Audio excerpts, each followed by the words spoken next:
The Legend of Zelda is one of the best video game series ever, showing creativity and puzzle solving and interesting themes and characters across so many different entries. In its 36-year-long run, we've experienced some of the most perfect video games of all time, from sailing on the open seas, to exploring a dark world as a wolf, to soaring through the skies, to time traveling in between younger and older versions of yourself. This series truly has so much variety, and it's unmatched. My personal favorite was 2017's Breath of the Wild, due to taking the open world genre and expanding it, allowing for so much freedom in the player giving you a tutorial and then saying go. I think it was an unbeatable game experience that had so much love and care poured into it from Nintendo, making it one of the best games of our generation. So what happens after a game is depicted as perfect? Well, you do it again. Tears of the Kingdom is a modern masterpiece that should be admired for generations on how to make a perfect open world sandbox experience. The game does so much right and makes the already humongous and varied Breath of the Wild look like a prerequisite to its perfect sequel. Now obviously Breath of the Wild is still amazing, and to be honest, there are some features and aspects that I still like more about it, but Tears of the Kingdom takes mostly everything and improves on it. From the far bigger map to the exploration that even after 80 hours, I still have more to discover, to the very different weapon system and much more varied uses for your superpowers. This game feels like a game I could play forever. So what makes this game so amazing? Well, besides the cliff notes that I've just listed before, I'm going to dive deep into however long this video is and talk about what makes Tears of the Kingdom so amazing. And I am pretty late to the topic. I mean, this game came out almost 2 months ago, but I didn't want to rush myself playing this game to the point where I finished it in heavy quotations. I wanted to experience the game how I saw fit. I don't know, unlike newer games like Jedi Survivor and Dead Island 2, which I reviewed, check those out, shameless plug, I truly need to experience this game and talk about every aspect and what makes it so good. Alright, with that obligatory reason to why am I a month and a half late to this game, here is your full spoiler warning, since I am going to be talking about the beauty of this game, and I cannot do that without spoiling game, so there's so much to talk about, so yeah. And if you haven't played the game, what are you doing? It's the best $70 you'll ever spend. Just buy it. So now, let's get into what makes Tears of the Kingdom a perfect game.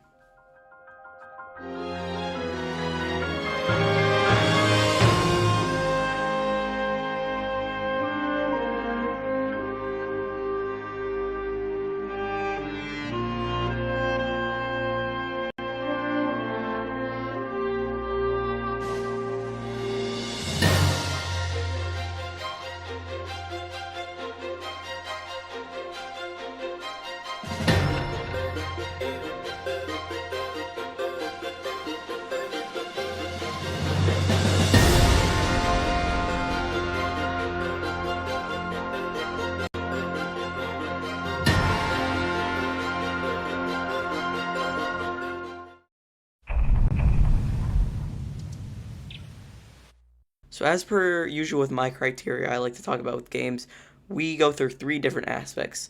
And let's start with definitely the most lengthy part of this video, the gameplay. Hey, Future Isaac here. I'm here to tell you this was not the lengthiest part of the video. Isn't that pretty funny? I honestly don't even know where to really start here. It's like trying to down a whole Thanksgiving turkey in one bite. But I guess the best way to start is to start at the very beginning. This game starts with a quick story element, but drops that quickly, which is impressive. They give a quick explanation towards the end of the last game, but then get straight back into it, which I like. I did. Link awakens in a very similar situation to Breath of the Wild, in a cave of resurrection, except now he has a sick-ass metal arm. Let's fucking go!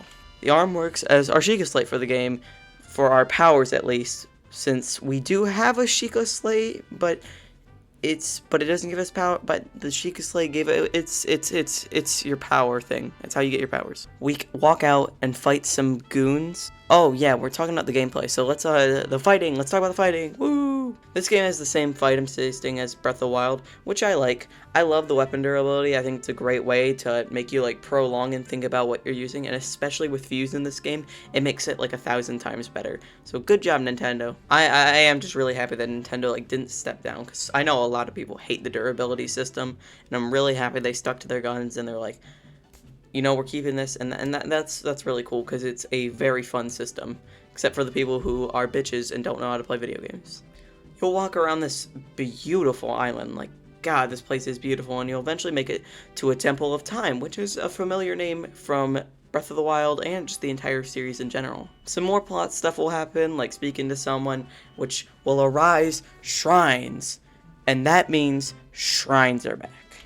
And I'm also happy that shrines are back. I think they're a very fun way to do the puzzle system, although I noticed there was a lot more blessing shrines. Maybe that's due to the fact that there were 32 more shrines in this game than the original, but like I noticed that like in Breath of the Wild we had a lot more varied shrines than this.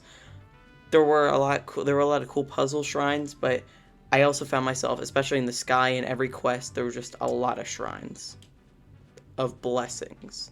Why did I say that so delayed? I don't feel like recording this part. Upon entering your first shrine, your first ability is handed to you, Ultra Hand, which is by far the most useful ability since you can literally make anything.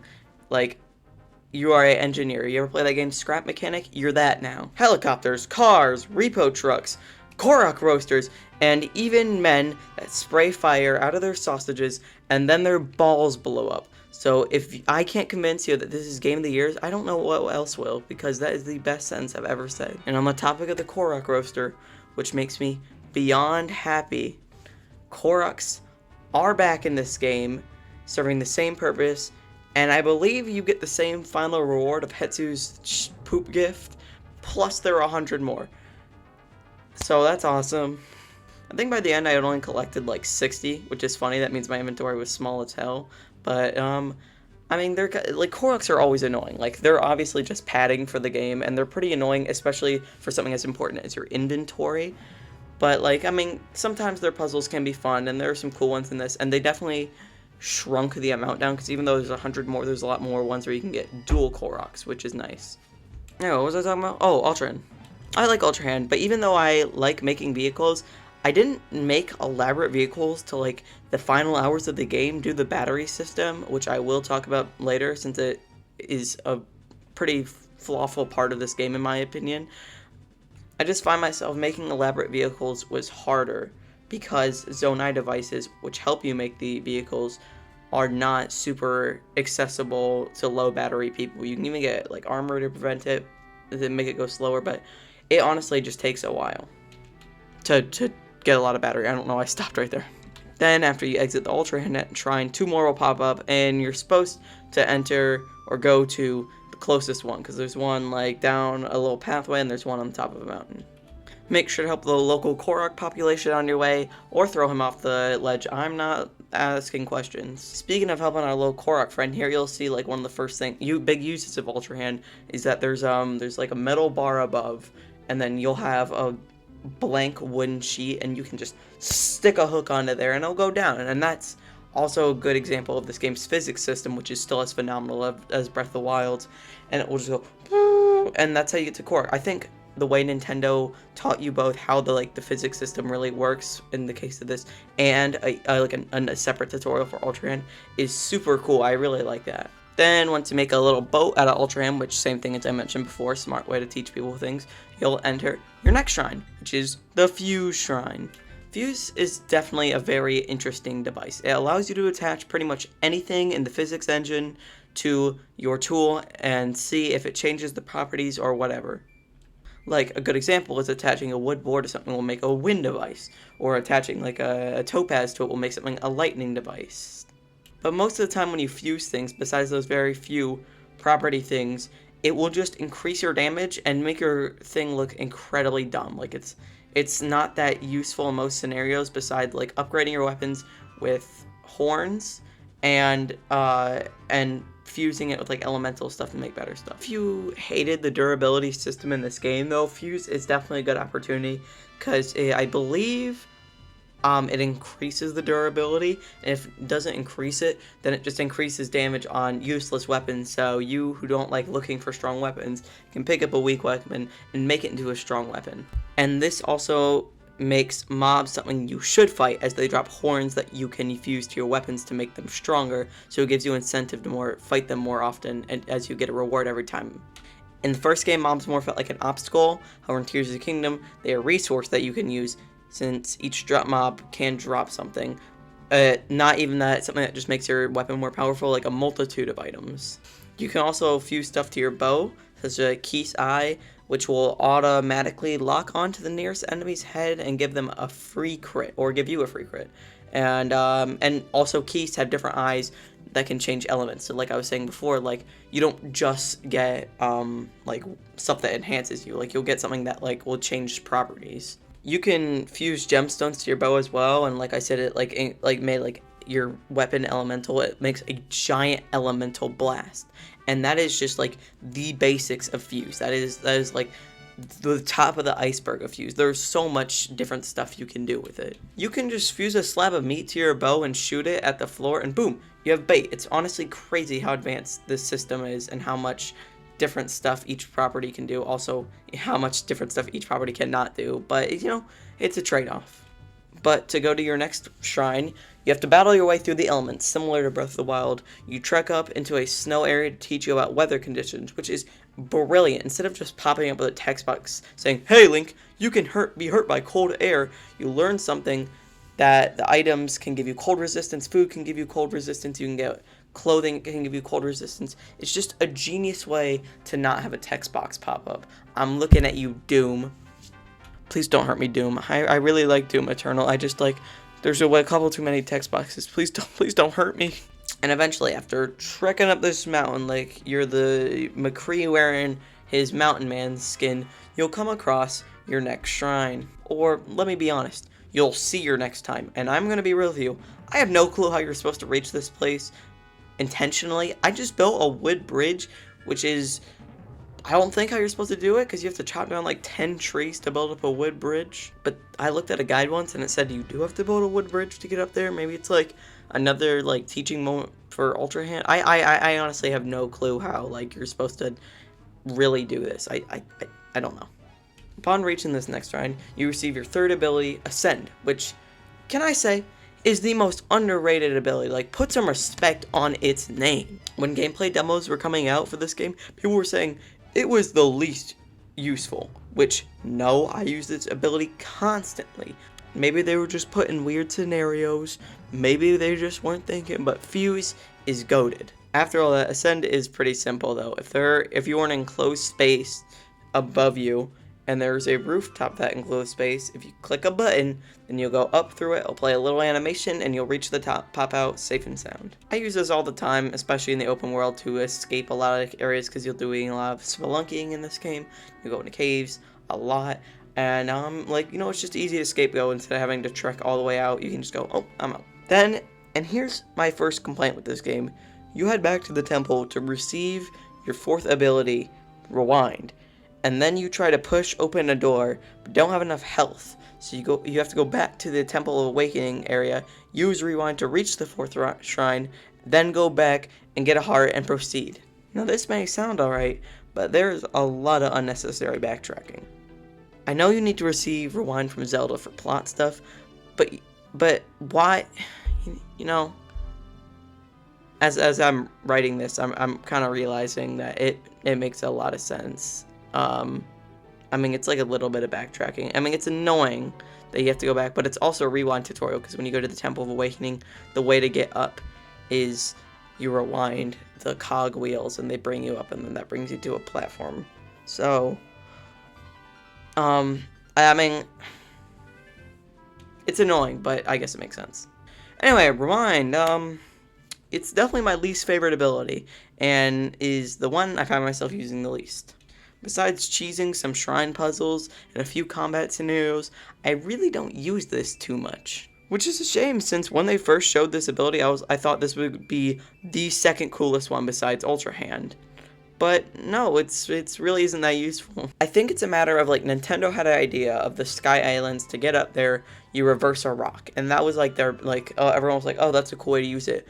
But then they just didn't put a lot of places where you do use it without like it not being intended. And when an action's not really intended in a Zelda game, it doesn't feel rewarding to use it because it just feels like, oh, I'm not doing it how I was supposed to. So it just feels like kind of like half-baked. It feels like it should have a little more time in the oven. But moving on, you finish the Great Sky Island, send the Master Sword back in time with Rewind, which is honestly like the most use I ever did with this game. With it, it probably affected the story more than it did my gameplay. And then you jump off, and a seriously cool scene into the water below and walk towards the marker as Zelda asks you to find her. Then you meet up with Pura, do some plot stuff, get the paraglider, go through some missions, and you're free to pretty much do whatever you want. Also, I just mentioned Pura. I don't think I ever talked about the Pura pad, did I? I don't think I did. The Pura pad works as your camera and marker guy. You can like ping over there and take a camera over there, but it doesn't. It's the Sheikah Slate again, but without the abilities. It's just a way to function in the Sheikah Slate again. So now that we've talked about the opening, I again really don't know what to talk about.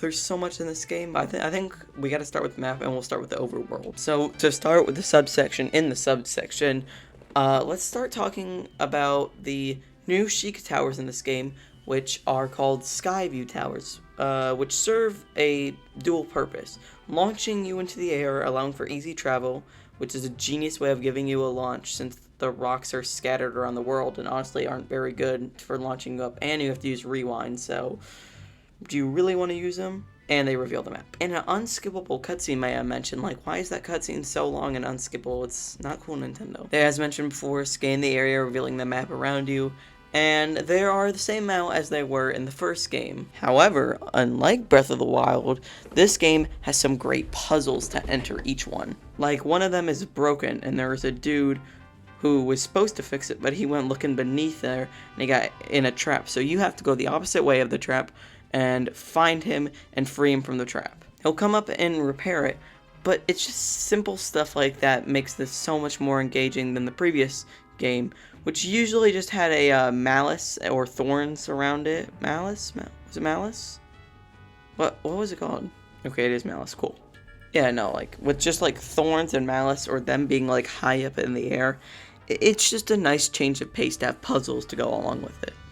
Also, around the world, you'll find shrines like Breath of the Wild, and I've already talked about shrines in, that little segment, but I have another complaint here, and it's the fact that there are not a ton of shrine quests anymore. Like, all the shrine quests in this game are bring this glowing green crystal to where the shrine will be, but in Breath of the Wild, you used to have some very varied challenges, like taking pictures of tablets on beaches, or like Eventide Island, which they tried to copy into some shrines in this game, but come on, it doesn't work. I don't know, it made the game feel alive when there were so many locations and objectives and varieties of objectives, but what we have here is honestly serviceable. Okay, what else is around the world? Oh, caves. Scattered around the world are like kind of mini dungeons, which you enter, fight some baddies, and maybe get some loot. The caves honestly aren't that, I don't really like them. They're kind of lame, and their like layouts can be like super confusing, and they have armor in them sometimes, which are beyond hidden. It's just, they feel like worse shrines. But like, are they trying to be shrines? I really don't know. I'm not a big fan. However, I do like in each cave how there is a bubble frog, and each bubble frog gives you something called a bubble gem. These are such fucking stupid names. And I had like 60 bubble gems at the end of the game, and I had no clue what you're supposed to do to them. I knew what to do since I found that, like I found the side quest at like the end of the game, but like I had like 60 hours left, and I even finished it. I never spent my bubble gems. I think it's just like a progression system where like the more bubble gems you get, the more rewards you get. But it's fun to hunt down all the bubble gems. It gives you an incentive to explore each cave besides them being like these weird areas, and it makes them the mini dungeons. But like seriously, why are Kilton and his brother like in like by a random stable looking in a cave. It makes no sense. That's like an importance, whatever. Okay, so now I've talked about like the new things that you can do in the overworld, and there's a little more, but I now want to talk about changes and what makes the map very unique. Even though it uses like the same blueprint as Breath of the Wild, what makes it stand out? So first and most obviously, everyone has been affected because of Ganon's raising from the dead, causing everyone to go into chaos. Monsters have camps everywhere, survivor camps are like abundant, and there's just like everyone's in total panic. Places like Hyrule Village have had artifacts rained upon them, and these weird like rings they discover, or Goron City, which no longer is scorching hot. Which, is that from Ganon? I don't know if that's from Ganon, but like the map has changed significantly. All these changes make for a unique circumstance, that when you go back to an area you had been in a previous game, you can say, hey, this place is different. Like the Oceanside Village, Lurelin, I've never pronounced that wrong, right, I think. I'm gonna say Lurelin Village, which has been invaded by pirates, and I'm pretty sure, if I'm not mistaken, the pirates even wear little pirate hats, and destroyed. It changes what we were used to in the first game, and the fact that you can repair it is a super fun side quest. What I'm trying to get across is people just saying Breath of the Wild DLC LMAO are so wrong for obvious reasons, but also the world has changed so much. Hyrule is no longer the same place since the years from Breath of the Wild, and the changes affected by Ganon are very obvious. Like, Gerudo Desert now has these awesome sinkholes that may bring you to a secret cave or an area that can get you new armor. Or Eldin, which now, as mentioned before, is no longer scorching hot on the surface and has the fun minecarts, because they're a mining city, remember? And now that Varuda is gone from the mountain, they can spread their mines across the whole thing of Goron City, so now they need minecarts. It's just a fun element and switch of pace. I love how Nintendo made it feel like the same world, but that changes had happened like a mature video game should. One last example, Hateno Village is now covered in mushrooms. Why? Oh, because there's this new fashion icon who is hilarious, a hilarious Zelda character in the veins of Tingle and Agatha. Well, she spread a new fad around Hateno Village, making mushrooms cool. Like, these places change, with even a school being in Hateno Village now, and a mayoral election. Also, Terrytown, the town you helped build in Breath of the Wild, has advanced to a whole business, and it feels just so cool to come back. Sorry, I'm gushing, but seriously, the changes to the map are perfect, and I love them. It makes it feel so cool and fun to come back to all these different locations. Also, I don't know when to fit this in someone to put in here now. On the topic of Terrytown, the dude advertising with his little signs are hilarious. The way he's so dedicated to his job is super funny. Again, another amazing new like goofy Zelda character, just trying to hold up the sign. And I like the puzzles, they're fun. So now that I've talked about the land and its many changes, let's fly up to the sky, and definitely the least used area for me, at least on the map. Yeah, so while I really like the sky and think the set piece and exploration is cool, and honestly you definitely get the best of views from up here, it's easily the weakest exploration part of this game. So first off, all the shrines are those boring ass bring the gems somewhere mission, which can be fun when you're using a vehicle, but I'm not interested in the sky. Like, it's fun when they give you a plane, you have to go fly and get a gem, but it's not fun when you just carry it. And to be honest, there truly isn't much to do up here besides exploring each island, finding some old maps and sage's wills, but there is not, again, much to do up here. You do have some armor sets above here with some fun challenges, like the ring for the wingsuit that can give you purpose to explore the sky, but honestly that's the most fun I had in the sky. There are sky labyrinths, which I forgot to talk about the labyrinths. They're back on the mainland. They are pretty much the same as in Breath of the Wild, except you go from land to sky to depths where you fight a boss. They're not super interesting because on the ground you have a guide leading you through it, which ruins the point of having these big mazes. And in the sky area, your interactables you have to interact with are literally marked on your map. What is the point of a maze if you're just gonna give you a solution? So yeah, they made the labyrinths pretty boring and uninteresting, which is sad because they, hey, we're such a big, scary thing in Breath of the Wild, but I guess they didn't feel like making them feel like that again. It's pretty disappointing. And they could have done it, like, the idea of seeing this big, intimidating, like, random shape maze in the sky is so cool. Why did they have to ruin? I'm trying to make this segment longer, but there's just not a lot to talk about here. Like, there's there's platforms to fight bosses on. Sometimes, like, there's, like, little chests you can find around the area. And then there's, like, the main areas where you go in the shrines. And there's just, like, that's it. Well, some of the islands can be very different. They're more entertaining than the shrines themselves. And, again, while there's the best views up here, there's just not a lot of incentive to stay up here besides getting Sage's Wills and shrines. Which is a real shame, because Skyward Sword, I would probably say, is the most underrated Zelda game. And my only real problem in that game, well, no, sorry, there's a lot more, but a big problem I had for that game was the fact that, like, they make this cool sky area, but you immediately just got dropped onto the ground, and the sky areas resorted to these tiny little islands. So when I saw the Great Sky Island, and the Great Sky Island is definitely the best part about the sky, I was like, holy shit, they're gonna make an expansive sky area where you can do so much different stuff. But no, it's kind of just resorted to having, like, random things above the sky that you can go to and have fun in, but you just kind of feel unfulfilled at the end of the day. Again, yeah, there's just not a ton to do up there, so let's hop down from the sky and dive straight into the depths. The depths are one of the most surprising implements in a game ever, because besides some quick shots and trailer footage, literally, it was unknown until the day of launch, or until, you know, the game got leaked.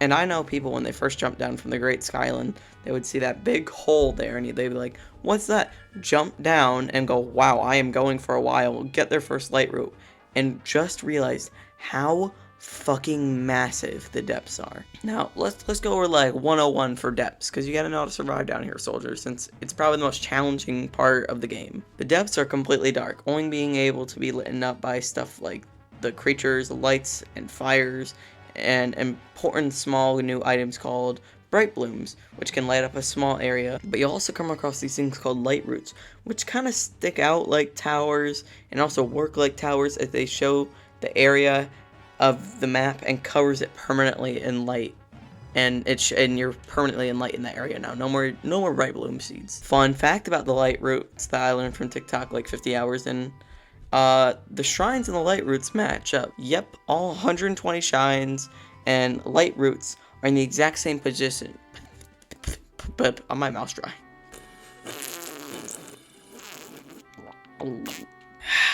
Position.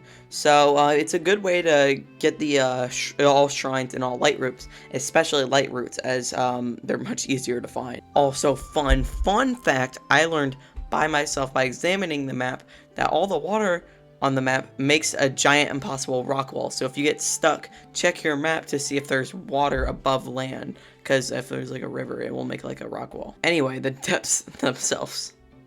Yeah, so my real complaint about the depths is it's just empty as fuck. You spend a lot of time just walking and flying and walking, and it's super boring. However, you will find things periodically along your way walking. It's just like there's a lot of time just spent like seeing nothing. Like on the overworld, you walk and you go, hey, look at that, and you'll go over there and check that out. The depths, you don't really do that, because you don't go, look at that mushroom, I'm gonna go explore that. But something I do like that you can find in the depths is you can find the Yiga clan. You can find the fucking Yiga clan and do their whole side quest where you hunt down Master Koga, and it's definitely the funniest side quest in the game. Also, side note, the Yiga clan are the only people who remember you from like, not the only people, but they're the only ones who hold a grudge against you. Like, not a ton of people remember you from the previous game, and like the Yiga clan are like one of like a couple, which I find funny. Also, they give you the final, well, they don't give it to you, but they help you find the final ability, auto build. Now, auto build's pretty self-explanatory.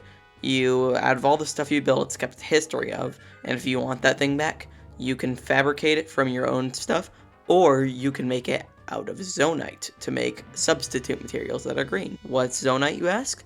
Oh, it's just a substance you can find while exploring the depths to improve your batteries and auto build. So yeah, Pretty important material in this game.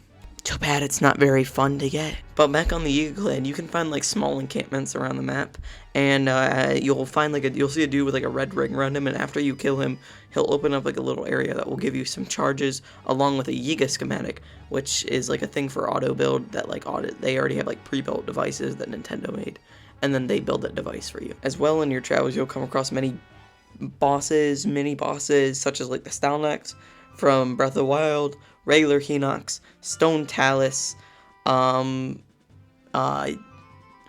else is down there? Oh, giant frog called a Frox, and that's all I can really remember right now. The bosses will drop you stuff like their body parts to fuse or to sell, and zonite and charges. Also, on big platforms, you encounter dungeon bosses after you have beaten them, which will reward you with big boy charges. Also, I'm not going to talk about the dungeons right now. I'll talk about them when I'm talking about the story. And finally, those old maps you can find up in the Sky Islands. They will pinpoint places in the depths where you can find armor. And these armor sets will usually be based on every single a Zelda armor from previous games, my personal favorite being the Skyward Sword set. Also Colosseums, I didn't mention this in the script, Colosseums, which are like waves of enemies coming at you, and they'll usually net you like items from previous like Zelda properties, like especially helmets. You'll get those from Colosseums. Colosseums are fun, because they're like waves. Now with all that, you would think the depths aren't empty, Isaac, but you do truly spend a lot of time down here just exploring for how much I've said there is in here. But the environment and beautiful scenery do make it worth it. The sounds and the sounds and the scary sounds. The sound design and the music of the environment and the gloomy grossness around truly make for like a breathtaking walk around this area. A truly scary Zelda area that reminds me of something like the Arbiter's Grounds in Twilight Princess, only not as entertaining. I don't know, I like the true surprise of this area, but man, can it just be really, really boring. And besides lining up all the lights routes and with the shrines and vice versa to find them all, and like the Colosseums, I honestly just didn't have a fun time down here.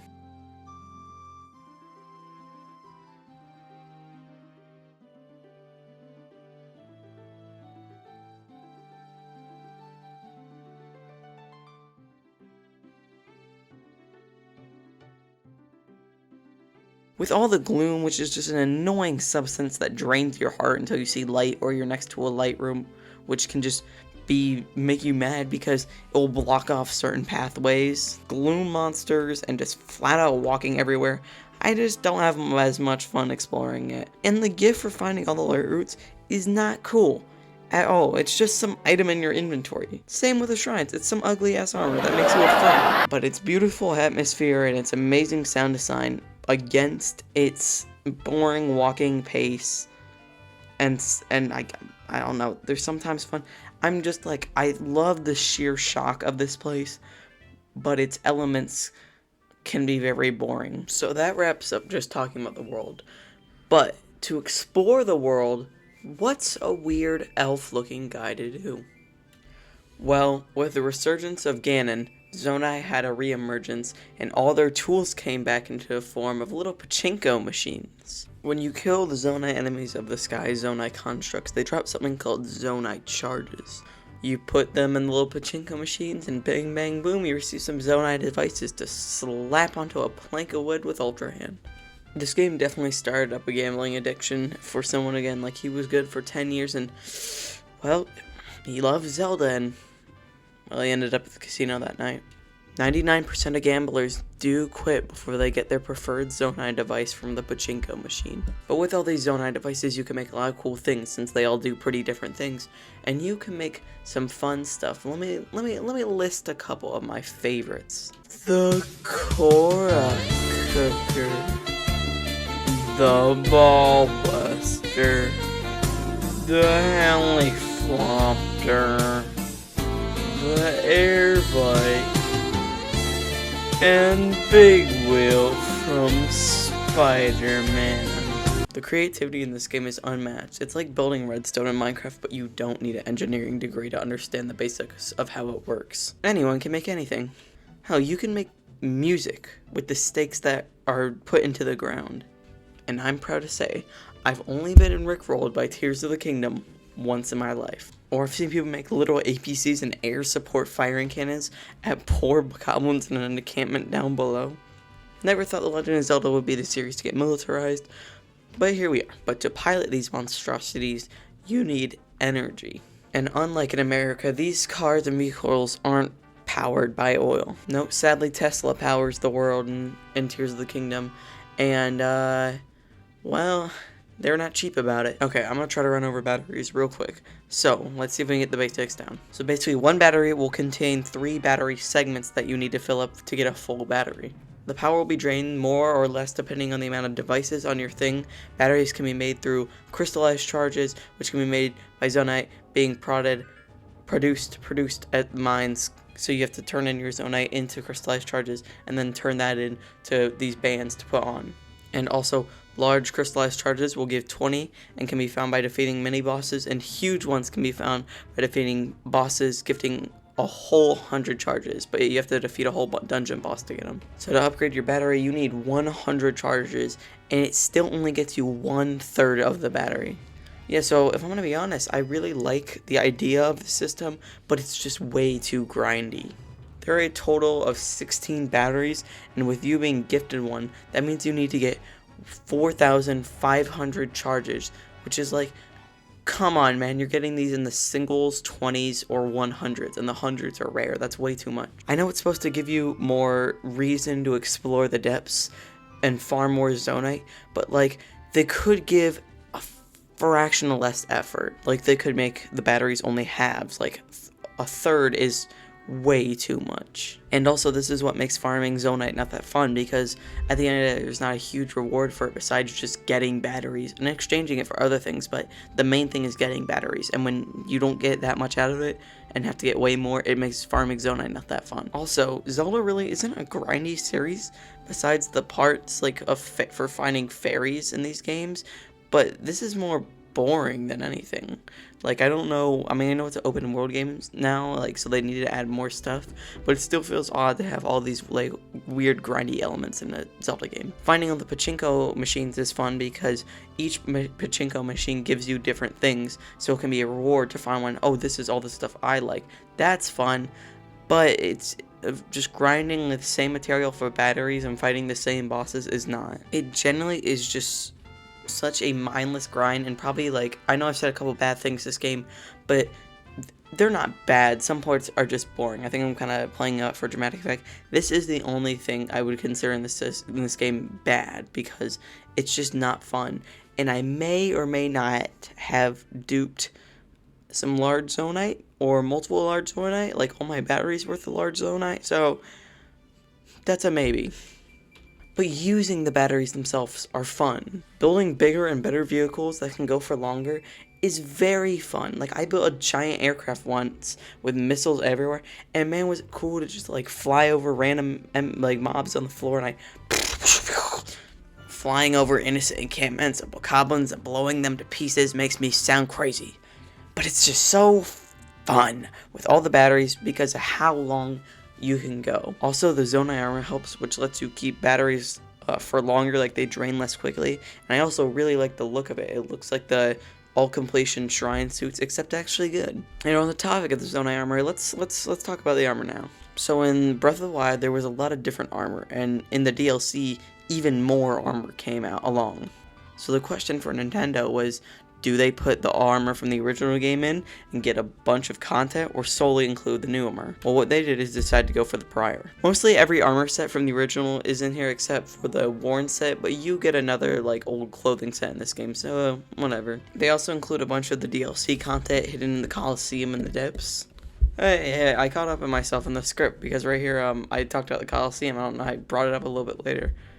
Good on me past Isaac for remembering Coliseum, but the Coliseum normally gives you DLC armor, like I said earlier. So yeah, there is a lot of armor, plus they added new ones. And since there are a ton of new ones, and I do like rating stuff sometimes, we're going to go over every armor set in this game and my opinions on each one. The criteria for this is how cool they look, because, you know, I'm trying to look cool around Hyrule, how useful they are in their effective combat, and their suit ability.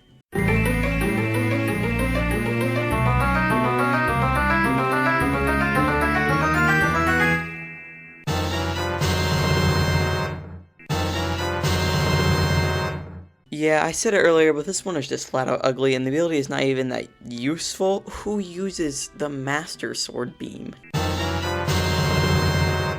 This one looks awesome, and its ability is good, but I don't really use it since I more often find the minor set, and the Armor of the Depths is a little harder to get.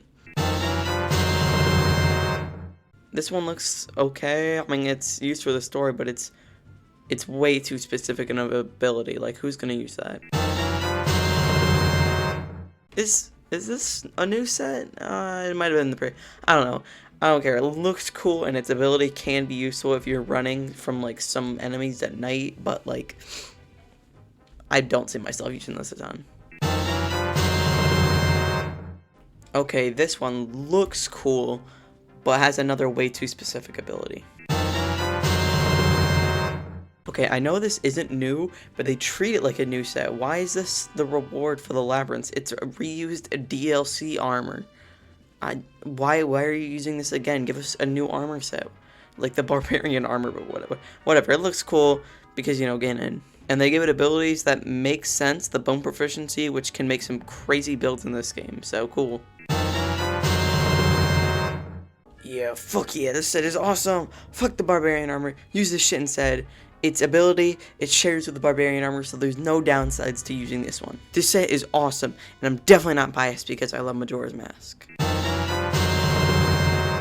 This armor set looks goofy as hell, but I also really love the quest to get all the pieces.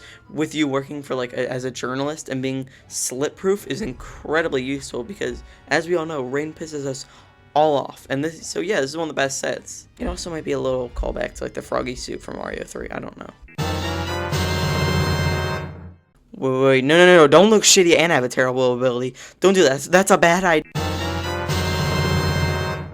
Again, very goofy looking, but the time trials to get it are pretty fun, and it's the only like bring gem here thing to unlock stuff in the sky, which is pretty fun. And being able to move in the air is actually very useful since you move so fucking slow when you don't have it on. I also like how it actually opens like a legit glide suit when you're gliding, and like it blows in the wind. That's cool. While having some goofy-ass Zora from Kingdom Hearts ass pants, I actually love the minor suit. The mask is super cool, and being able to light up your immediate area is pretty useful, especially when exploring the depths. Like I said when I'm talking about the Armor of the Depths, this was my main suit for exploring the depths, since it's very useful. And I also don't really know what ability it does. It's called like glowing steps? What does it do? I don't know. Can I be honest with you? I never got this set, but I do know what it does. So if it acts like the magic armor from Wind Waker, then this armor is sick. If it acts like the magic armor from Twilight Princess, this armor sucks ass. Also, people use this set to look like Goku, which is pretty cool. Fuck the Sheikah armor. This is the cool armor that you can get for free. All you have to do is look like you're joining a terrorist crew. But come on, it looks cool, and its ability is okay, so yeah. And that's all the new armor sets, except excluding the Zonai one, since I already talked about that already. But if you want to recap from a couple minutes ago, it's good. Also, still on the topic of armor, getting like the previous sets from the previous games, such as the barbarian armor and the climbing set, they're kind of ridiculous. It's part of this dude called like Misaku. I don't honestly. He like collects special looking armor and puts it in caves. And this is what I don't like about, like, what I was talking about, like, hiding stuff in caves. Like, it can be in, like, really weird locations sometimes, so I'm just not a big fan of that. But, it can also be rewarding and gives you more reason to explore caves. So, tomato. And with that pretty much wraps up all the gameplay elements I want to talk about. Obviously, I missed some big ones since I wanted to save them for talking about the story talk. And I also just missed some minute ones, so that I didn't feel like talking about. But for the people who want to hear everything, here is a segment for tiny gameplay elements and Tears of the Kingdom that I forgot about. So let me think. Cherry trees are cool, although a little obscure since they reveal caves in that area. You think they would have dedicated an easier way to find them, but I guess it's also supposed to be portrayed as a secret since the first one you would find in Hyrule Field. A lady just says, hey, it's a folklore. If you throw a fruit in there, then something pops up. So it's a fun way to explore stuff. The new Korok missions are cool, where you transport one to his friend and you get 2 Korok seeds from that. You know, you can like, sometimes they can be hard, like trying to get one up on a mountain. I'm out of steam. Oh yeah, Nintendo. Why did you make a side quest segment and a side adventure segment? What is the difference? Side adventures are just a bit longer. Why the fuck does it matter? You can still just call it a side quest, Nintendo. What the fuck is the point of the side? This game is very similar to Breath of the Wild in the matter of the story department, that you are bombarded with information for the story for like the first 2 hours, then are basically told to go do whatever and go enjoy some micro region stories before coming back at the end and getting more lore dump. Now I think that applies more to this game than Breath of the Wild, but still they're similar elements. And also, this is a joke, as you do a lot in between that is important to the main plot, and even the side region adventures are important to the plot somewhat. But we'll get to that. So let's just start at the beginning because I want to explore it. Oh, baby.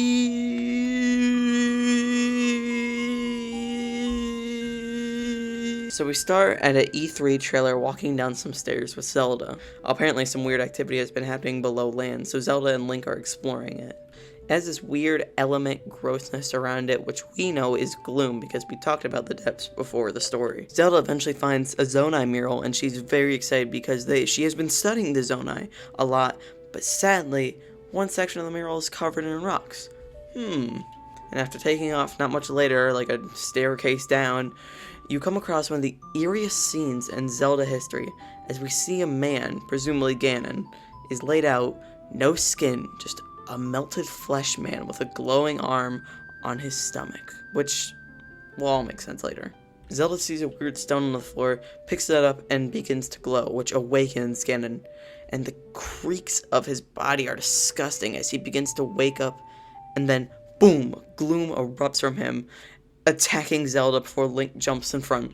Well, he's using the Master Sword, so he's gonna be all, holy fucking shit! Yeah, the Master Sword breaks. The sword that seals the darkness shatters like that. And something that never really is explained, is it just because it's a lot of gloom? I don't know. Like, it's because Ganon is powerful, but why and how gloom really isn't that, whatever. Also, Link's arm is fucked up. Like, yeah, you're not getting that back. Ganon gets up and spouts some truly terrifying lines. Was that the sword that seals the darkness?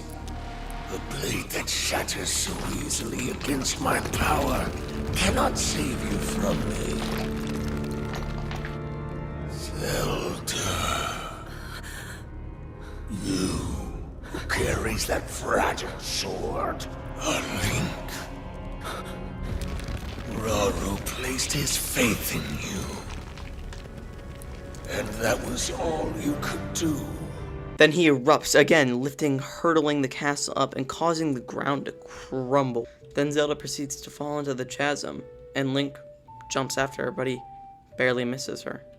She's falling into the darkness before she disappears into some particles, and before Link can fall, the arm on Ganon grabs him, lifting him and cutting to black. Cool, now Link wakes up, and the arm that saved him is now on his arm that was destroyed. As I mentioned before in the gameplay element, he jumps down, walks around, goes to the Temple of Time, to where he meets Rauru, who was the first king of Hyrule, the man who established it with his wife Sonia. Also, Rauru's like, yo, that's my arm for real, Link, and I'm gonna teach you abilities about it. Rauru proceeds to give Link all his abilities by traveling to the three shrines mentioned before across the Great Sky Island. Then Link returns to the Temple of Time, and he's given a cutscene where, like, Zelda's in, like, this weird yellow presence before he receives his final ability, Rewind, from her. An ability that allows him to move stuff back in time, which, in retrospective, is so cool. You do all the stuff mentioned before opening the door and walking to the end of this broken bridge and finding a pedestal.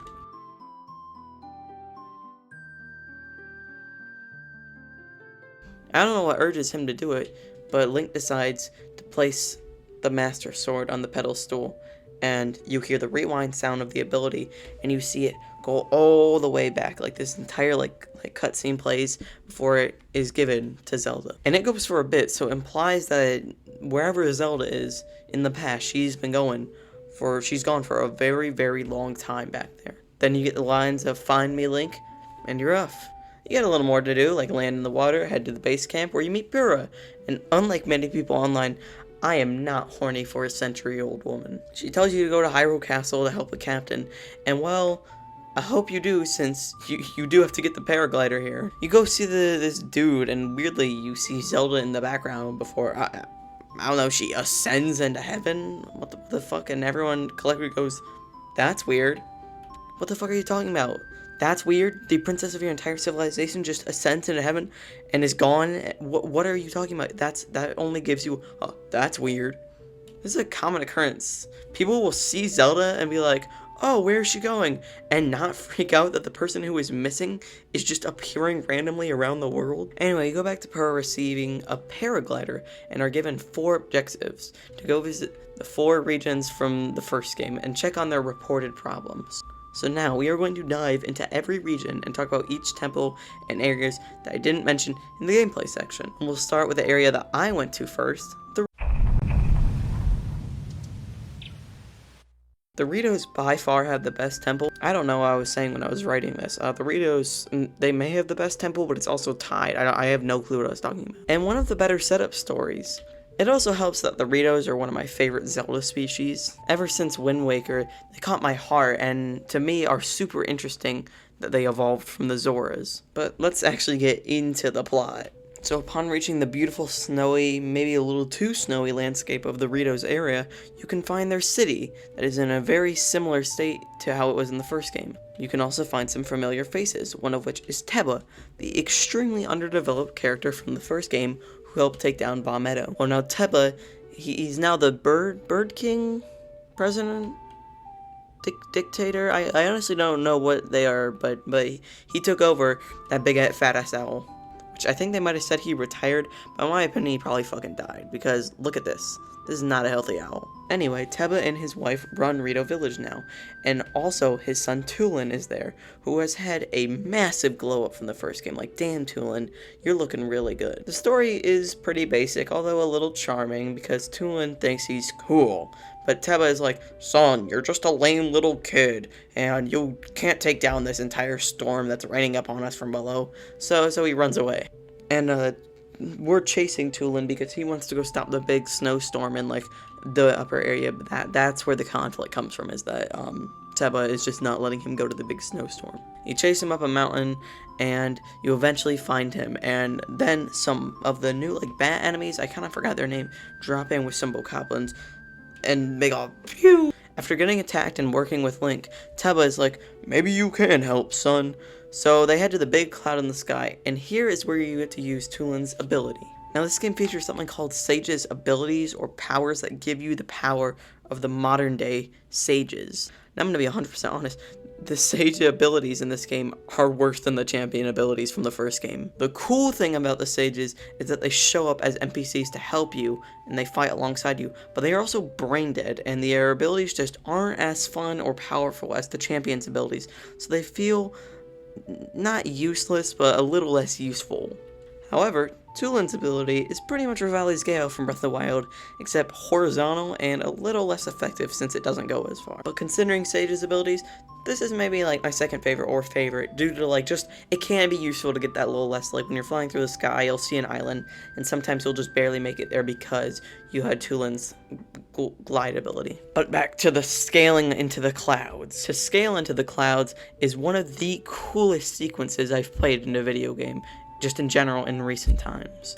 You get on some floating rowel, and eventually you'll come across a pirate ship, and you'll jump on the flag, and you'll bounce up, and this is a great way to teach you to use Tulin's ability, as you have to go really far sometimes. And there's just so much fun stuff to do here. You can bounce up, and you'll fly through the air. There's like parts where you have to like break into ice, and you have to like dive into the ice, and you go really high too. It goes on for a little too long in my opinion, but you'll bounce and bounce, and there's even a boss at one point that you can fight, and it's like I said, it's a great way to teach you to use Tulin's ability as well, just have a fun time. And after bouncing and going into like, there's a big cloud, you find the big cloud in the sky, and bouncing on the ships to get in there, you reach the Wind Temple. And now the temples do return in this game, kinda. Let me explain.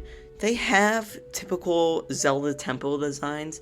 They still act like divine beasts, with you having to activate 5 terminals before fighting a boss. Now, these aren't terminals now, they're like little things, like something you'll have to like blow into, ring, or like electrocute.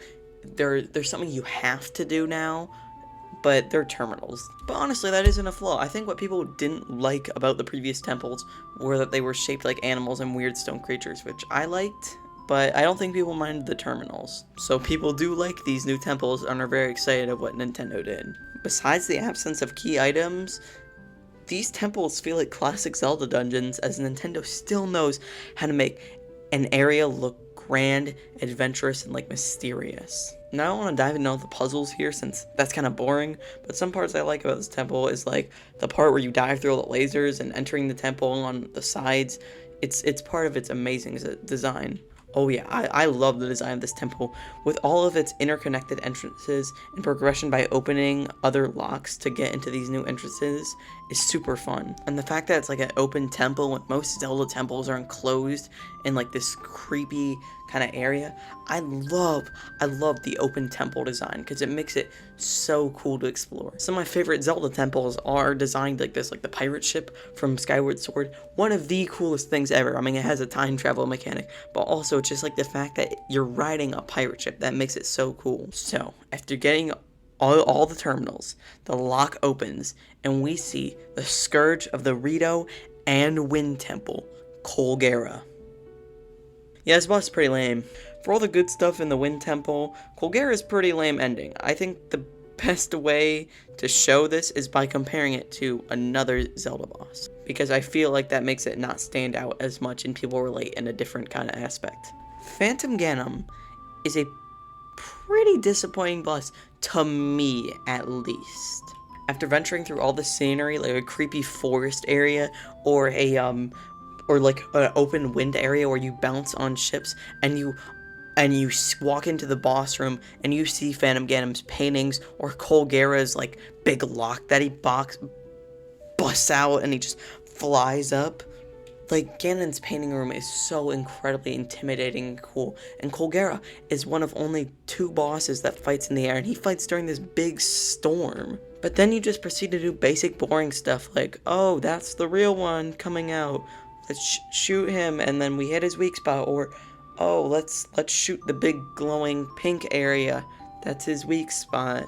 And then Colgera's second phase honestly doesn't do much, it just clutters the screen up more, and it's just not that fun. Phantom Ganon, he just like, I think he turns back in his second phase. Now, Phantom Ganon is a better boss, and I know lots of people love him and consider him perfect. And I'm doing all this judgment based on memory, so maybe he's better than I remember. But all I remember is I was just a little disappointed by how amazing the Forest Temple is. But I consider these bosses' atmosphere perfect. And sometimes their gameplay is lame, but like their environment and scene where you fight is awesome. But yeah, again, considering gameplay, it feels like a big letdown. Like, Colgera just has 3, he has a varying amount of obvious weak spots that you have to hit, or you can fly through them, which is fucking impossible. And you know, I'm not gonna shit on him. Like, I'm kind of shitting on him, but I still have fun fighting him. He's just like, for how cool his design is, like, I like how like the weak spots are legit rings on him, and for how cool you like fly through the air, it can just be a little bit of a disappointment. After you beat Colgera, you get a flashback to one of the sages of the past, the Rito sage, and the one who keeps telling you to come. You see the previous sages of the 4 regions, Rauru and Zelda, who could not beat Ganon. And after the battle, Zelda walks up to the Rito sage and tells them that a great swordsman, Link, will come and take away their scourge of their area. Then Tulin gets a rock leg, and he gives you a fake version of himself. Tulin has proven himself, and well, you know, a little underdeveloped. It's fun to see him, you know, stray away from what his dad thought he could do, and he becomes the new Rito sage. And yeah, that's the Ritos. They're probably my favorite region in this game due to their great atmosphere and tempo with a boss that is fine, and I might have exaggerated when I was like kind of bashing on him earlier, and Phantom Ganon. They're both serviceable bosses. There's been lame bosses in the Zelda franchise before. So that means every region in this game must be very, very well developed. Okay. Let me start this by saying the Zoras are awesome fish creatures, usually brought down by their temples, like all three in Ocarina of Time and Majora's Mask together, are some of my least favorite temples in the Zelda franchise. The Great Bay Temple is literally my least favorite Zelda temple. So while I like them, the Zora have a serviceable story and a lame environment as it's just icky and gooey and it's hard to walk around, and their sage ability is probably the worst one in the game, but they have a decent temple, so let's talk about them. The Zora have come across a bit of mud recently on their land, and Sidon, who is now king, taking over for his father, is working to cure it. Also, Sidon has a wife now, so sorry to people who think he's super hot somehow. How? He's a fucking fish. How is he hot? Anyway, them curing their land is probably the worst part of the story, as I believe this is the longest setup. If not, it might be the Gerudos, but it's like the longest setup before you get to the temple. For reference, every other region in this area has one mission called like Sidon of the Water, like Tulin of the Wind, Yunobo of the Fire. But the Zoras have like 6 missions. They have like 6 separate missions. One, they don't need to be 6 separate missions. Just make like 2 missions. One for discovering and one for like finding.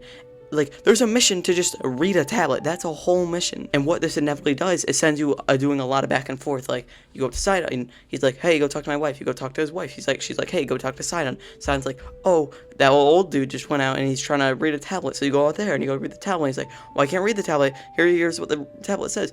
Go ask Sidon. So you go ask Sidon what it does. Sidon's like, oh, I know what that is. You probably my dad's scale, so you gotta go find his dad, who's in a secret area. Then you gotta go find the fish island, then you gotta shoot through the fish, and then you gotta go talk. You see? Was that simple? I can explain the Rito one in like 3 sentences. Like, you find Tulin on, Tulin's trying to prove himself. You find him on a mountain. You go up to the temple to prove himself. Easy.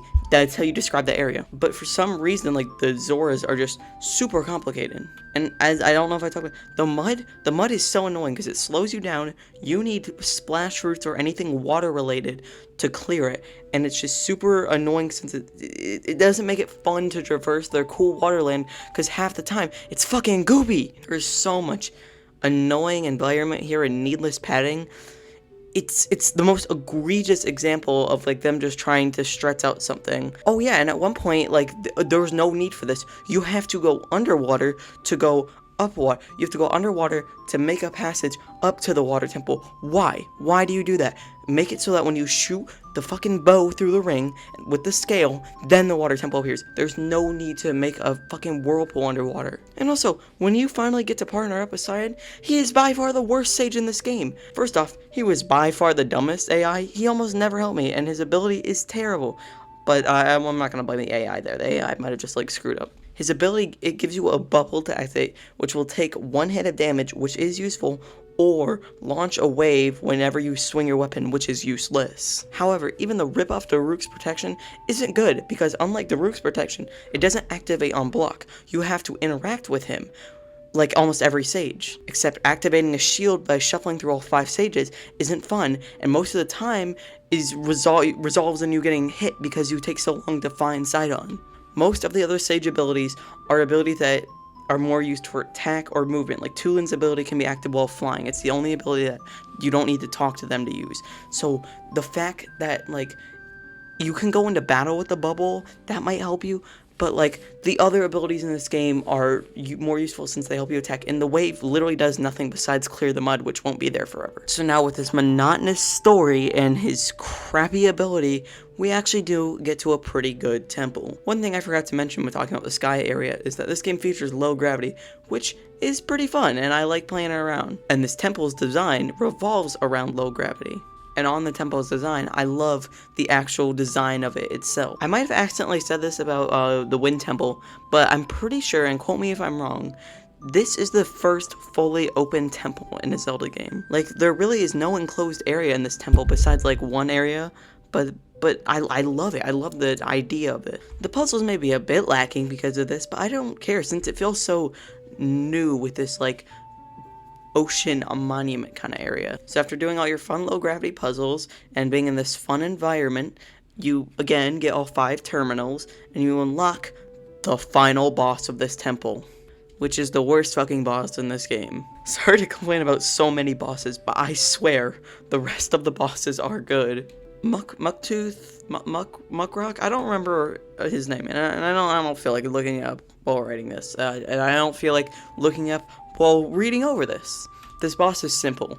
You hit him with water, he turns into a slug, and you hit him. A slug? No, he turns into an octopus. What are you talking about, script? The first phase is beyond boring because it's not a challenge at all. You just splash him with Sidon's ability, which is like the only time you'll ever use his wave ability, and then you hit it. It's that easy. Then you get to the second phase, and it becomes dumb because he makes mud puddles around the arena, and he'll jump in between them, and now it makes it impossible to hit you because he'll jump at them so quickly. You either clean it up, which is impossible because he'll just make more mud puddles incredibly quickly, or you like boost up and bullet time him, which is what I did. Say what you will about Colgera, he had a cool design, and he had a sense of scale. The design of boss is so lame. It's a weird looking muck shark, which I guess, like, the purple's kinda cool on it, whatever, and then the squid on side is so fucking terrible looking.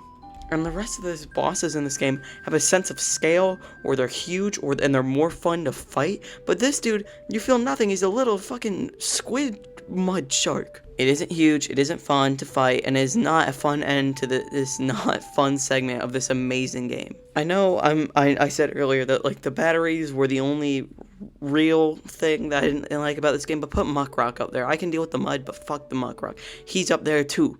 There's two things I don't like about this game actually. Sorry, the Zoras are just not fun to play with in this game, and you know, it's just super disappointing because they're one of my favorite creatures.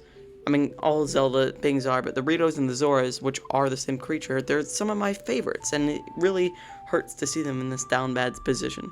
But I'm here to say the negativity surely will slow down with the... Now, the Gorons are pretty decent. A fine plot, a fine environment, a fun dungeon, and a fun boss. So let's go over our favorite Rocky boys. Basically, you arrive in Goron City to see the Gorons eating strange gloom rocks that are making them crazy. That or they're smoking some crazy shit like, damn Goron. And you need to find Yunobo from the previous games to see what's going on, help them, and try to figure everything out. You find him and he's wearing this stupid fucking mask and is saying the gloom rocks are totally cool. Keep smoking that shit, Goron. But then Link shows up, knocks him out of his Zaza trance, and he is no longer a 70s hippie. Apparently Zelda told Yunobo that the rocks were actually really good for him, and he tried one, he got into trance, and he gave them to everyone else.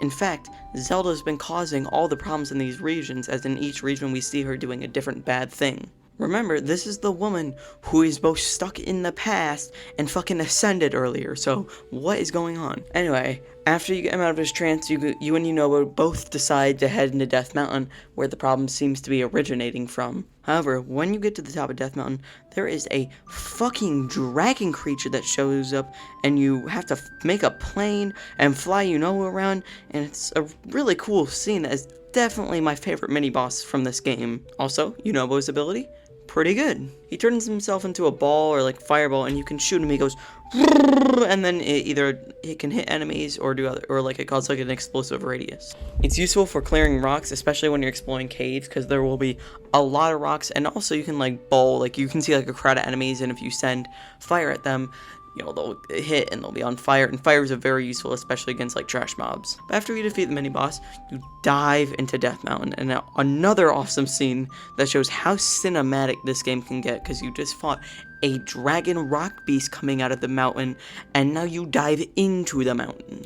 Upon reaching the bottom, you're in the depths now, and with a little more walking, you can encounter the Fire Temple. Fire Temple and the Wind Temple are probably tied for my favorite in this game, because while the Wind Temple is like a cool design, and I like all like the wind puzzles, the Fire Temple has a very fun gimmick. You can either ignore and climb, or do, which makes you feel really cool. Scattered across the entirety of the mine, there are tons and tons and tons of mine carts. And this is the tallest temple in this game with like, I think 6 layers, and you can ascend by taking these tracks up and going up all these mine carts to the next level where you can stop and maybe get a terminal or fight some enemies and keep on moving on. And also, the mine carts can use some goddamn gorgeous views with just like the embers flying everywhere and the lava absorbing everywhere. It's so goddamn pretty. And again, like I mentioned, I kind of got lost at one point. Even though I like it, I ended up just climbing, which just shows how cool and versatile these new dungeons can be, as you can do the gimmick, or if you're powerful enough, you can just completely ignore it. And after ringing all 5 terminals, you can enter a prison cell. I think it's like a locked area, which is very reminiscent of the Goron mines from Twilight Princess and that boss, to where you can find the Scourge of the Fire Temple, Marbled Goma. Marbled Goma, along with being named after a series staple who has appeared in, what, 3? He's been in the series a lot. Feels like the most Zelda boss in this game. It feels like a proper regular boss with the multiple phases, each phase adding something new or something that will like change up the formula enough, and using the ability you received in this area to try and beat him. This ability being Unobo. This room is like kind of circular or something, so you send Unobo up by like blasting him up, and he'll rotate around, and eventually he'll hit Marbled Goma. After you hit him, he'll fall down and you can attack his eye. And while the second phase changes this up a little bit, it's still pretty much the same throughout. And well, pretty simple. Is very fun, and like the being like a prison kind of rock enclosed area is a fun environment to fight in as well. And he has a sense of scale, which is something Mucktooth Rock cannot have. And after feeding him, you meet another sage who told you to come, and they tell you the exact same story the other 2 sages have told you, only from their perspective, and also you get the exact same lines from Zelda except from their perspective. I don't know why Nintendo didn't change it up every time. Like, you see the exact same cutscene except there's a different person voicing it over every single time. I don't know what the point of that is, but I guess it's kind of cool to see the sages more, especially their masks. I think their masks are pretty sweet. But yeah, that's the Gorons. Probably my quickest recap so far. The Gerudos are second to last area dungeon thing in this game. The Gerudos are probably my second favorite regional event besides the Ritos. And that's a lot of R's. Like a good story, a fun map, a fun temple, a fun boss. The Gerudos are definitely very, very solid. So, what is going on in the Gerudos area? Well, you start by entering Gerudo Desert, which has a massive fucking sandstorm going on. There's even an entrance to Gerudo Desert, and a Gerudo warrior stands outside and warns you, hey, this place is not in a great state right now, which is cool since it builds up like the mystery of what's going on there. So yeah, you enter, and it's definitely looked better. You can even find people in a bazaar outside of town, the bazaar that you get the Gerudo out from in Breath of the Wild, and these people seem like refugees. They're like, people are literally leaving Gerudo Desert because it's in such a bad state. So you head over to Gerudo Town, and you find them. They're in an emergency bunker, and you're locked out. Shit. Well, you are a Vo, which is a man, and the Gerudo are a girl boss army, so you gotta sneak in there. In a very fun moment, you sneak into the sewers, which, let me say something real quick. You can see a well in there, and it's like, when you look in there and listen to what they're saying, people say, oh, it connects to the outside. It's like your only way of connecting to the outside besides the door right here. So it's like, okay, you gotta find a way to get in the sewers. And I remembered a side quest from Breath of the Wild where the lady eats the watermelon and she's throwing it in the water, and it's like upsetting this like little girl. So I was like, oh, I should go check where the watermelon was. I'm gonna go check on that. And I went over there, and boom, there's an entrance. That's just so fucking cool. It made this game so much better just by the attention to detail, because I remembered that slight part in my memory, and the fact that it tickled my puzzle brain made me so happy. So you traverse the sewers, and then you eventually find it, climb out, or ascend to the room, and they just go, oh shit, you made it in here. We can't kick you out anymore. That was pretty impressive that you found us. And then you're like, well, where's your leader? And they're like, well, random man that just broke into us, even though we gave you specific permission not to come in here. These are our exact coordinates of our leader. Joking, the captain from the first game recognizes your link and sends you on your way to find Riju. You find Riju in some old ruins and practice using her ability, which is a fine ability. It's pretty much just a weaker version of Urbosa's Fury. It basically starts, and the longer you wait, the bigger the radius gets, the farther it goes, and when you're ready to use it, you shoot an arrow at where you want it to go. If it's in the radius, then a giant bolt of lightning will strike right there. I like the ability, but the use of an arrow is pretty annoying. I wish there was another way to use it, without an arrow, but whatever. You then try to protect the bazaar? Pretty sure, I think you're trying to protect the bazaar when some Gibdos show up. Some of my favorite enemies in a Zelda game. They are beyond scary in every game they're always in, and I was so excited to see the return back. Except they are, like, probably at their least scary in this game, but they're still pretty spooky mummy creatures. They do have a fun gimmick of only being affected by elemental damage, which is a cool way to fight them, and a fun way to teach you how to use Rito's ability, since, well, it's a free way not to use anything elemental like a fire fruit or something else. You open Riju, and you shoot them, and there's a big elemental blast. It's a fun way to teach you. You return to Gerudo Town with Riju, and you reunite with the crew, and it's all wholesome and everything.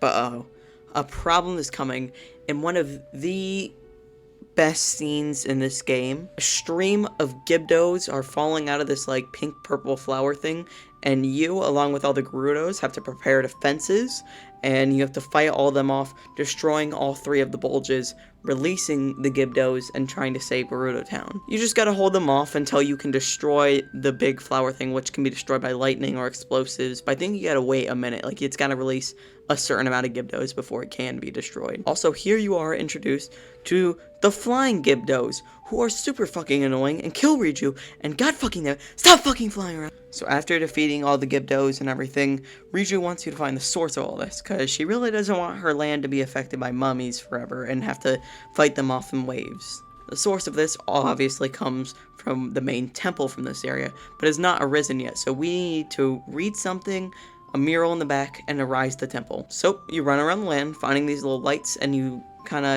hit each one, you spin them until they hit the next one, and then you travel that one, spin that one until it hits the next one, until it makes a shape, and the lightning temple arises from the ground. And boy, can I say, this is by far the coolest looking temple in this game. Well, I love all the designs of the temple, like the water temple's openness, or the wind temple's trajectory and being in a windstorm, or the Goron's like ascending. The idea of exploring a pyramid, an ancient pyramid, is super cool. And I honestly can't believe Nintendo never went for this idea before, but whatever. It's cool that's in this one. Well, let me explore this awesome temple. Holy shit! Yes, the temple boss, Queen Gibdo, jumps out and starts attacking you in a pretty fun scene that keeps you on your toes. But it's pretty obvious it's easy to take out, as it was just supposed to be like a attention grabber to the temple. But you do learn how to fight her. After that, you can enter the temple, and I really like this because it really reminds me of Assassin's Creed Origins and exploring those big temples, and that was some of my favorite stuff in Assassin's Creed Origins, so it's just really cool to see it in this game. The cobwebbed up area, the loose sand, all the darkness in this place, it gives this mysterious element that I love so much about this. Inside, the puzzles are pretty fun. They are all light puzzles, so if I were to compare it to another Zelda temple, I can compare this to the Stone Tower temple from Majora's Mask. They're not very difficult, but the fun thing is that each little statue you light up opens another room, and in each of these rooms is their own little mini puzzle. And out of all the temples in this game, this one feels, you know how like Goma felt like the most Zelda boss? This feels more like the most Zelda temple, as each has like a mini room, you unlock something, even though there are still terminals, you do all these mini objectives to get to the terminals in their own mini rooms, with one grand area being your main area. Then you ascend on an elevator up into the boss room, where you fight Queen Gibdo. What's different from fighting her outside, though, is 4 of the Gibdo summoning trees lay around the room, and Queen Gibdo is just flying around, so yeah. This is a pretty fun boss, with you zapping it and then attacking it, and it gives a really fun sense of scale, since the top of this pyramid is humongous. However, I don't believe Queen Gibdo has a second phase, and it's pretty, if you're powerful enough, it's pretty easy to just shock land beat, and you just hit her a couple times. And I guess some challenge is added by having additional Gibdos in the room, but I kind of just ignored them and targeted Queen Gibdo and killed her first, because you don't have to kill any of the other Gibdos, it doesn't matter. But whatever, this is a fun boss, and I think it's the most fun to fight in the depths, probably, because it's probably most annoying because of how much it just flies around. But I like this boss, it's fun. It's a fun twist on a classic Zelda enemy. And with that, the last time you're told to come by one of the sages happens, and you get the same old shebang backstory, except this time, guys, can you believe it? It's a Gerudo sage. Again, you get the same story again, and Zelda talking to them again, but whatever. Well, with all 4 new stages set and the regional phenomenons complete, you can storm the castle to find out what is going on. Upon getting up there, you find, oh, that's Zelda. And oh, well, she just disappeared and summoned a bunch of mobs. No, well, there she is again. And oh, well, she just disappeared again and summoned some mobs. Oh, well, there she is. Repeat for a couple times until you get to the main throne room where you say, oh, that's Zelda! You walk up to her and she gives a very creepy smile, but maybe it's because she's just so happy to be with me. I'm so glad to be reunited. Oh shit, she's Ganon. Well, this should not come as any surprise, as we do know Zelda is stuck in the past. But I do like this twist though. Well, kinda obvious. I mean, it's a little cryptic, but it makes sense. When I saw Zelda in the main quest, I was like, shit, did she just go forward in time? But no. It makes sense that, like, Ganon would be doing all these bad things, as when Zelda showed up, she was doing bad things. That wasn't Zelda, that was Ganon. But it still makes you question, was she doing something, a motive that needed to be done, testing Link?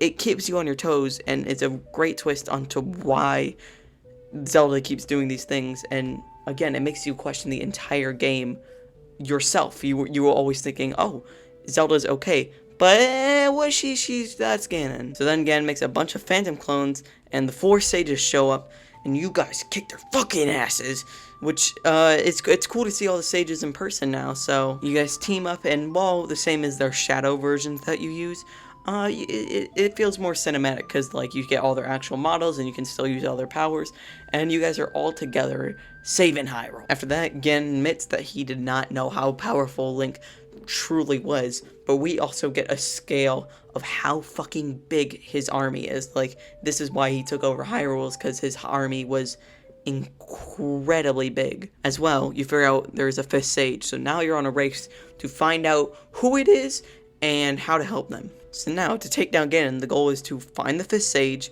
and you're just set on your way to find him, which is both cool and annoying. Annoying because they don't really give you even, like, a push into the sense of direction they're supposed to go, but cool because they make you do all this stuff on your own, which is fun. I'm like, I just said the same thing again, but like from a negative and a positive aspect. I think it depends on how you look at it, and if you like this idea of you having to find it, or if you kind of just wanted to be told what to do. What you're supposed to do is go to the Zonai Discovery team in Kakariko Village and talk to them to start the quest. This may be because you were given like a hint saying that they had some relation to the Zonai, but it's still a little cryptic, and there's no one's ever told you to go to Kakariko Village in this game, so it's a little cryptic. You know, maybe some people find it, maybe some people want, oh, I have relation to the Zonai, let me go to Kakariko Village. I'm kind of just spouting. I digress. You find them, and I'm honestly going to try to kind of paraphrase a decent chunk of this. I know I've been paraphrasing all of this, but this is a very long segment, and I'm getting kind of tired from doing all this voiceover and editing, and yeah. So, you go with this guy, gets the armor, the shocked armor that I said you need for the story earlier, sacrifice a Zonai charge, go to a Cool Thunder Island, explore the Cool Thunder Island, jump into a cavern, and fall into the depths. The Dragon Thunderhead Island is very cool, but it's kind of just, you're supposed to travel across it it's supposed to give you like a setup to where you're going, but I do like the experience of it, and the cutscene to when you unlock it, taking away that big cloud in the sky is fun. Okay, cool. I just saved myself about 5 minutes of explaining random stuff. Down in the depths, you'll find the 5th sage, Mineru, who is Raru's sister, and is trying to get this mech together. Who is she? We'll dive into her in a little bit, but you need to reassemble her mech in probably the lamest temple in this game. Now, all the temples in this game are pretty good.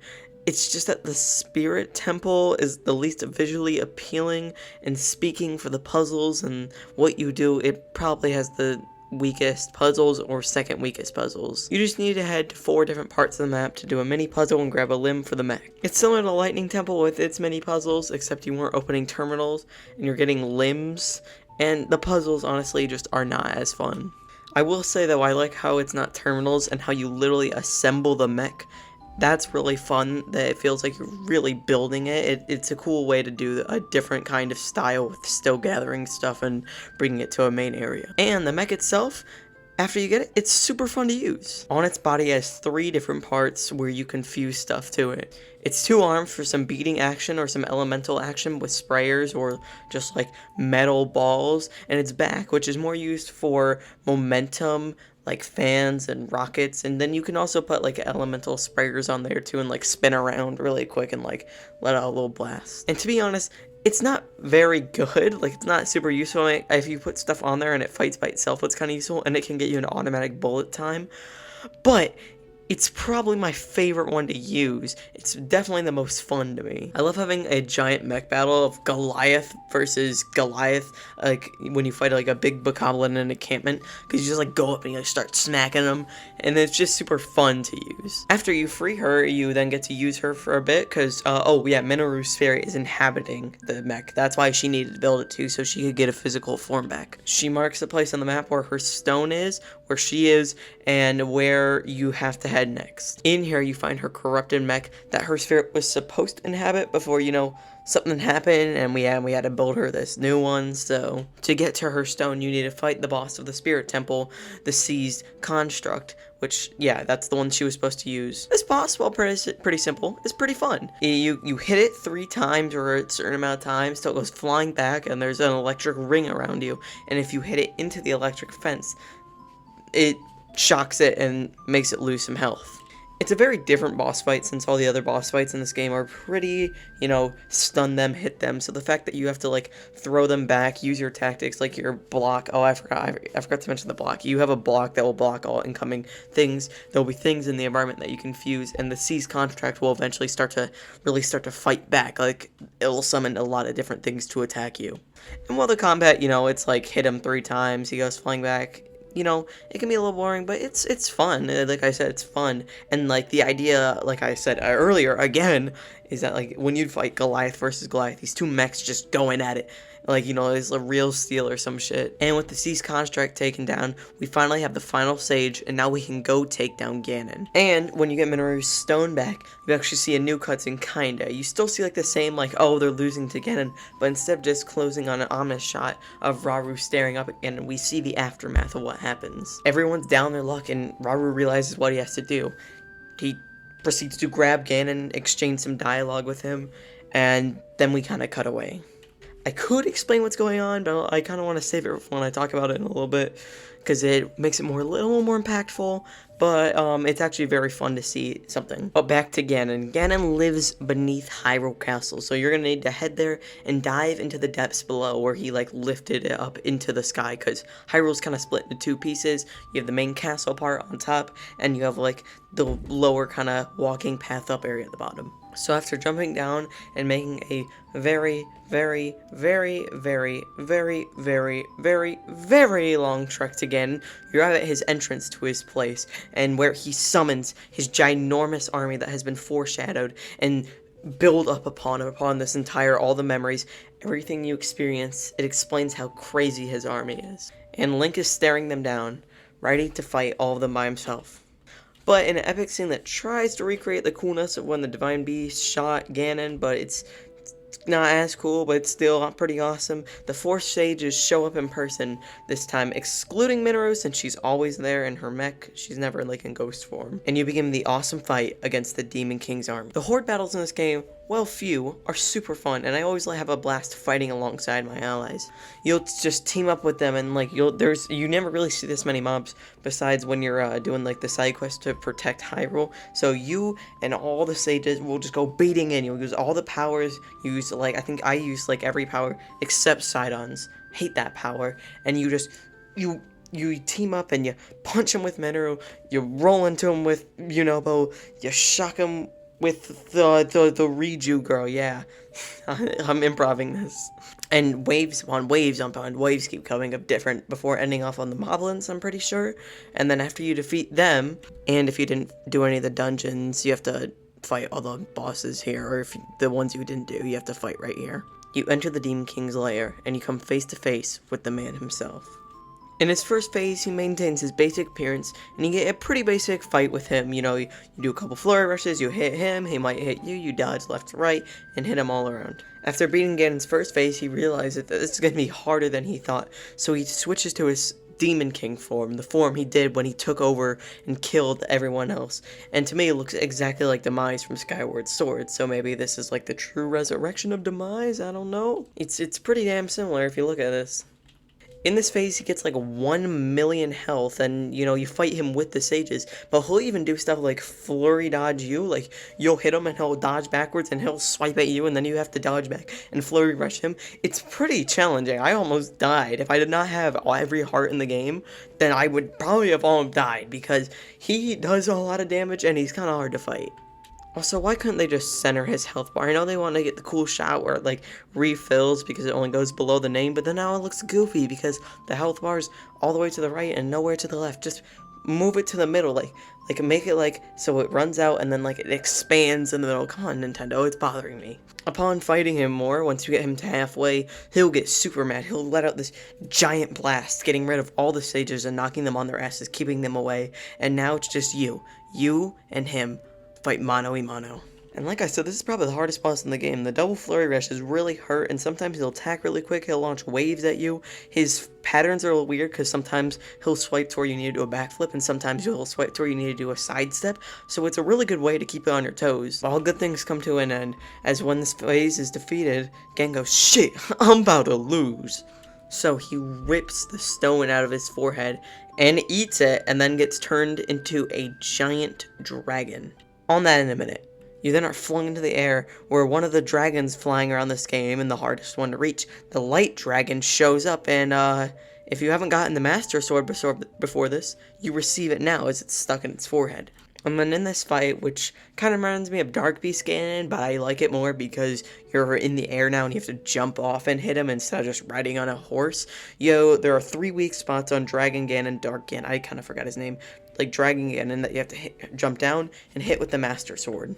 After you take out about 4 of those, his head will start to glow up. The stone in his head will begin to glow, and you have to jump off one more time, get caught by the light dragon one more time, and jump off, going onto its forehead, and hitting the stone enough until it breaks. After this, the title for Destroy Ganon pops up, and Link is now just riding on the light dragon. His arm begins to glow, and he's transported to somewhere.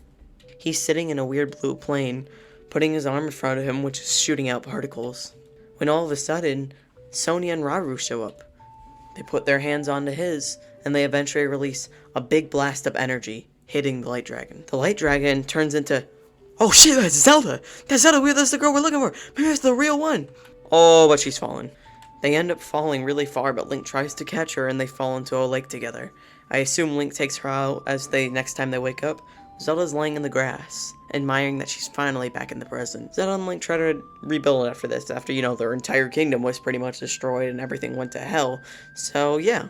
And with the help of the 5 new sages, it's pretty nice, since, they can do so much now. Actually, no, Mineru was a sage before, so 4 new sage and 1 old one. And there's even a post-credit scene where everyone's talking in the sky. Purah and the 5 sages, along with Link and Zelda, are talking about how they're going to keep this land maintained. Mineru eventually steps up, saying that she's done what she can. She's helped save Hyrule, she's done her duties, and now she's gonna pass on. She is a ghost after all, and after knowing that everyone's safe and knowing that there are people here to save them, she knows to pass on. And the new sages even assure her in this, promising to keep the land of Hyrule safe forever. And the ending shot of this game is as Mineru fades away. Wait! You're probably wondering how the hell Zelda was in that dragon. Well, we're going to have to head back. Way back. Not that far back though, since we still do have to stay in the present. Around the world, and most likely the first one you'll find is by the stables, you can find geoglyphs, which Impa will be investigating as she wants to figure out the mystery behind them. You'll hop in a hot air balloon with her and she'll teach you the basics. You have to examine it, and then she says go down below and see if you can find anything as you jump down below to go search what's in the geoglyph. Upon finding an extra white spot, you can see a puddle below, and upon just putting your hand in front of it, a droplet comes out, and emerges and then it kind of goes into your memory. Very similar to the memories in Breath of the Wild where you would go to the familiar locations, except now instead of just making Link's character fulfill so he can learn why he's like this, we kind of do the opposite and we learned what happened to Zelda. These 12 droplets are scattered in the geoglyphs all around the world. And I could talk about the geoglyphs. They tend to be about what's going on right now in the story, like what the memory's about.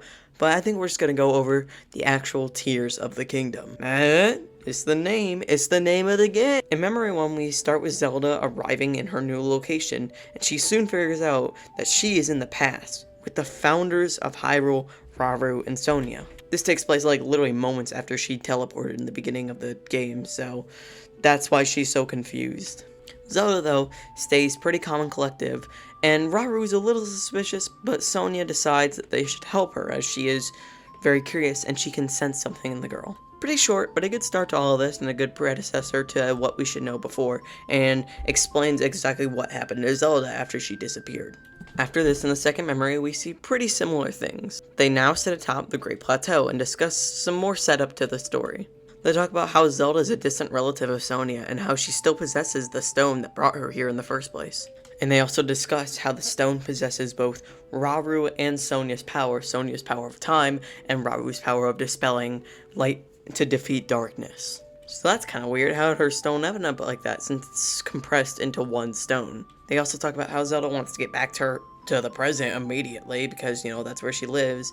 And to figure out what to do, Rauru and Sonia are going to take Zelda to Mineru and give her some new clothes and just meet the Zonai in general. Mineru may have a clue on how to get Zelda back to the present, so that's why they're visiting her. Again, more setup, but it definitely gets you to learn more about these characters. Sonia is a sweet person who wants to help Zelda any way she can, and Rauru, well, a bit skeptical since who wouldn't be about a time-traveling story, still has a good heart and decides to help her, because that's what a true king does. Memory 3 is where we get to some big information jumps, so I'll try to explain it the best I can. Basically, Zelda talks to Mineru in her new drip, which is not very drippy, and we learn a lot. We learn about how each stone pertains a different power, like Mineru's lets her split her spirit from her body, which is why she can inhabit things like her mech. As mentioned before, Rauru pertains the power of light that lets him dispel the evils of darkness, and Sonia has a time stone that allows her to manipulate different things in time. Zelda, however, again seems to have a combo of Raru's and Sonia's stone in her own, so that's kind of suspicious, and Mineru's questioning it. And the last thing we learn here is by swallowing a stone, which is forbidden, you turn it into a giant dragon. That's why Ganon turned into a dragon in his final phase, by swallowing the stone in his forehead. You got all that? Cool. It's just that there's a lot going on here, and that explains why each of the stones act differently to the different sages, because they give them different abilities, and that's why they had all the sages introducing it to the new things. It makes sense when you get the memories because it wraps everything in a nice bow. In Memory 4, we get a quick confrontation between the Gerudos and the Hyruleans. Ganon, the rare male Gerudo, is leading his warriors to attack Hyrule, and even using Moldugas, which is crazy, especially since there are a lot of them. That's a mini-boss and not a very easy one at it. But Rauru steps up, and with the combination of Zelda and Sonia's stones, makes a giant blast. And man, this blast just annihilates them. He kills 20 Moldugas. It's pretty wild. So maybe this blast is what helped save Zelda in the end. So maybe with the combined powers of all the sages, you can also heal someone or help someone. And obviously, this shows Ganon's pretty obvious evil intentions. But what will he do now? Let's see. Oh, he's already bowing down to Rauru. Yeah, we see in Memory 5 that he has, heavy quotations here, given up, as he obviously has malice intentions, but I like this form again. He, like all the other Ganons, is very intelligent, but he is very similar to Ocarina of Time's Ganon. Ganon, he's playing the long con and trying to win with just manipulation and scary tactics, and that's the sign of a truly scary villain. Not someone who has pure strength and guns and bows and arrows and someone who can just take someone down so easily, but someone who's scary, willing to play the long game just to win. Someone who's beyond intelligent, someone whose actions can be incomprehensible. But here it's pretty obvious he has malice intentions, but that's what makes it scary. what is he planning by bowing down, because that's a bold game you have to play right there, because now you have to get out of the allegiance you made with Rauru and then take him over. And even Zelda points this out. She's like, yo dude, he's here to do evil, and Rauru's like, yeah, I know, but I need to try to figure out what he's gonna do and how we can stop it so that he can take him out, which is pretty smart. But what they don't know is what he's planning, but through very subtle foreshadowing, aka the zooming in on whatever he's looking at, we see that he's interested in those stones, especially Sonia's. He's interested in whatever those stones can do. In Memory 6, we see how recall works, as the recall ability comes into discussion as Sonia and Zelda have tea. I like this memory. While simple, it shows that even though it's been a little passage of time, these characters like each other, which makes me like them more in tangent. An explanation for how recall works is very interesting, since, well, it explains what it's like to recall something back in time. And it's important to get an explanation on this huge story element that sent Zelda all the way back in time. Well, I sure do love these characters, and I love how they're growing to care for each other, and No! So in Memory 7, we see our first big change, an event in the past timeline. So basically, Zelda requests a private meeting with Sonia, but twist of a rink, it was a setup by Ganon, as he uses his fake version of Zelda to try and kill Sonia. Luckily, Sonia uses recall just in time and says, shut the fuck up, puppet, and then the real Zelda shows up and everything's fine until BAM! Sonia is hit from behind, I'm assuming stabbed by the real Ganon. And so as Zelda grieves, Ganon gives a truly terrifying face, taking Sonia's crystal, proving his ploy has won. Whoa, a little quick, I did not see a total death coming, and I love this twist, and how smart Ganon is. He pulled the perfect trick, and now he has immense power, which is proved in Memory 8, which shows Zelda still grieving as Ganon puts the stone in his head and becomes the Demon King. The stone in his head will also be seen when he's in his flesh goblin later, so he keeps that stone in there, and he keeps it in his final form. It's what he eats at the end. And Ganon begins the Blood Moon, which is why when the Blood Moon happens in this game, it's narrated by Zelda, I think, because, you know, it's the fake version of him, so, like, she calls the Blood Moon. I honestly don't know why Zelda narrates the Blood Moon. That's just a theory.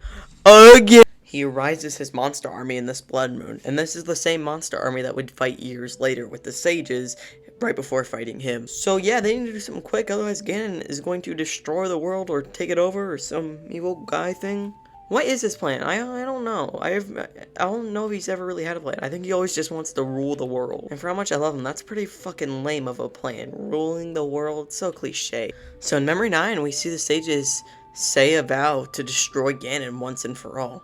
All the people who told you to come before, well, now they come to a place at Rauru's command. They made up in the Destroyed Ruins, which is a place that helps you find where each geoglyph is. And they meet up in the room before the map to all the geoglyphs, which is a nice touch, since when you enter there, it's like all empty, but the main stone thing in there has used to have stones in it, so that's a nice little touch. They're all given stones that give that immense power, and they are ready to take down Ganon in an epic scene. I love how down emotionally Rauru is. So down you can tell he's just defeated. A man without his beloved love, and all that's in his eyes is stopping Ganon. It's a fun way to see this kind and caring man who, while superstitious, still cares for many people, but now he's just no longer there. And in Memory 10, we see his defeat. Zelda warns him that she sees his arm in Ganon's in the future, and that he is still alive, which means they don't win. At most, they prolong something. Rose says that he will do whatever it takes to even subdue him, even if it means he dies. And no matter what, this Link, who Zelda talks about a lot, will save them. No matter what, they will assist him in his battle to destroy Ganon. It makes his tutorial segment super sad to play, as Rauru had waited those thousands of years just to see the look of the man, and I hope he wasn't disappointed. Link was all they had to look up for. Even if it took thousands of years to reach him, he was the only hope they ever had. And in Memory 10, we skip some time. We see that Rauru has died, sealing him away, as Zelda worries, wondering how she can help Link in the future with Ganon. And that's what happened in Mineru's memory. When he jumped at Ganon, putting his arm on him, he used all his power, all his might, to just seal him away, keep him from being something anymore, making him more than flesh and skin, just to give Link a chance. And Zelda, again, she needs to find a way to help Link, which is when she receives the decayed Master Sword sent back in time by Link at the beginning of the game, proving he's alright to her. He makes her know that she needs to help no matter what. Zelda knows she has to repair it, but it comes at a great cost, the cost of which will be revealed in one of the most, if not the most heartbreaking scene ever to come from a Zelda game. In the memory you can find by saving Mineru, which, by the way, I'm not talking about the memories from the story quest since they aren't super important and can be explained pretty easily or ignored. In this memory, Zelda tells Mineru her plan. She's going to do the forbidden action, the action that was never meant to do. She's going to swallow her stone and turn it into an immortal dragon and repair the sword inside. Mineru's shocked and is highly against it, but realizes Zelda is committed and she must not interfere. Mineru can't do much anymore since she's still beaten from battle, and all she has hope for is Link. So in Memory 12, we see the events play out that will lead to everything. Zelda leaves the burrow pad for Link to find later, and then stands atop a cliff. She thinks for a second before consuming the stone and enveloping her with power. She will no longer be herself, and will no longer have control, but she will help Link. She then, in her light inside, clutches the Master Sword, broken, and her wish is for it to be repaired, which can be found as the Light Dragon contains it in its head, which is given when you also fight Ganon as well. You can find it earlier on or get it when you fight Ganon. It sits in her forehead as she flies aimlessly. The Light Dragon only comes down lower when you find all 12 memories, or if you save the Great Deku Tree, and then something is marked for you to find the Master Sword. It's only then that you can get the Master Sword, since actually it's way too high up to get. And I know we're being sad right now, but I do want to say something real quick. I accidentally got the Master Sword really on. There's an island up there that is incredibly high up, and I saw the Light Dragon. I was like, oh cool, the Light Dragon. And I hadn't visited any of the other dragons in the game since I was like, they're kind of annoying to find. So I was like, I'm gonna go find and explore this one. And I was paragliding over to it, and I just see the Master Sword. I remember audibly going like, is that the Master Sword? And I landed on it and got it. I was so confused because I only gotten like 4 memories up to that point. So I was like, why is this in this dragon's head? And I saw Zelda enveloped in light in the 13th memory, like clutching. I was like, what the fuck is going on? I think it kind of ruined the emotional moment for me since I never had this. I just found it randomly, because you're not supposed to get it. The Light Dragon is so hard to get early on, so you're obviously not supposed to find it. It makes me laugh every time I think about it, because I just remember my reaction was beyond funny, as I was just like, why is this in this random dragon's head? Alright, back to sad mode. You better be ready to cry. And you remember those rocks that were covering the mural at the beginning of the game? Well, on your way down, if you destroy those rocks, they cover the last part of the mural. The mural depicts Zelda and her many actions of the past, showing that she always had done this. She was always doing this. This has happened over and over again. And the cherry on top, after finding the last tear/memory, you can find something scattered around it. The princess, who is no longer herself, who can no longer think and remember, is laid with flowers around her final tear. She is a silent princess.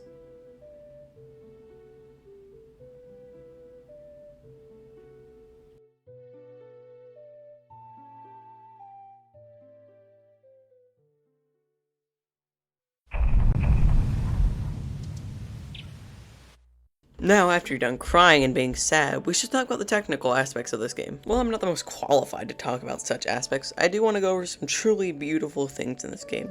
Luckily, this shouldn't go on forever since I've already been talking for like, I think beyond half an hour at this point. And I'm sure you're done with my stupid blabbering and my fucking shitty mic. So let's go over some things first. First, the graphics. This game, just like Breath of the Wild, is beyond beautiful. It takes the amazing cel-shade graphics taken from Wind Waker and elements of land from Twilight Princess and melts them together to give this goofy and serious kind of tone. And when sometimes you climb a mountain, you can't help but analyze the truly breathtaking views as you stare down and just look at the sky or the land below. And this is also complemented by the beautiful sound design and music. Sometimes you'll just be traveling and the light tones of music and breeze will hit as you hear the stomping of your feet through the ground. The music, as for every Nintendo game, is some of the most beautiful music I've ever heard from a piece of media. They can feel very calm, subtle walking noises to intense fucking boss noises that can make you feel excitement, intense situations, calm you down after a long day, make you just think about life. It's beautiful, man. I love everything about the music, but is entirely outmatched by the majesty that is the new Hetsu theme.